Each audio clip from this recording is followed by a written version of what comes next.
All right, here we are with John Stillwell. John, could you just give us a quick update, brief update on what ministry is looking like right now? Okay, and greetings to all of you, first of all. Yeah. It's to be here with you, and it's good to be able to try this technology. And we're moving into the new era. Yeah. Presently, we are on furlough, and we have about 30 churches that we need to report to during the year. And so that is one of our big ministries for the coming months. We are also involved with the field administration with Baptist and missions, and the countries that we are responsible for are the Spanish-speaking countries in Latin America. Basically, those countries are the Dominican Republic, Honduras, Venezuela, Ecuador, Peru, Chile, Argentina, and then also we have one country that is really not Spanish-speaking. It's St. Vincent, a little island in the Caribbean Sea. And you guys just had big news in your family. Your daughter was married. That's A right. month ago now, right?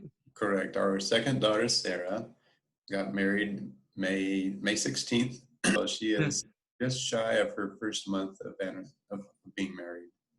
Well, congratulations for you guys. That's exciting. Thank you. What a great thing to come back to as well. Now, just the transition is interesting.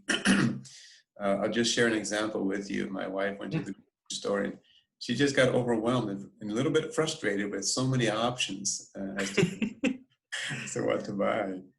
And then little things like trying to figure out a cell phone plan or buying a car or adjusting to, the thermostat on the house, hot and cold, and crazy little things. But after a month, 5 weeks, we are beginning to feel like we've kind of gotten into a routine, and that's very helpful for, mental stability and mental relaxation as well. How can we be praying for you guys? Let's start with the family. My oldest daughter is married and is in Florida, and both she and her husband are doing well. Both have done well job-wise in spite of the quarantine. And so we can just pray for them. And then, of course, Marcos and Sarah, our second daughter and her husband, just starting their marriage. And then we have 3 sons. And one is going to be studying at DMAC. He's going to be studying welding after 2 years at Faith. The other one has finished at Faith and he's working. And then our last child is going to Faith this fall.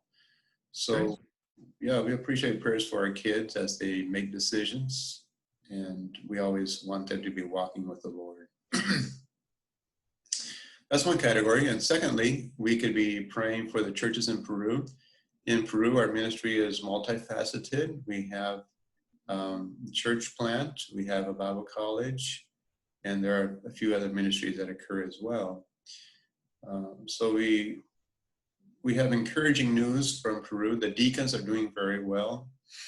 I have resigned from the senior pastorate of that church plant, and the church is now being led by a layman.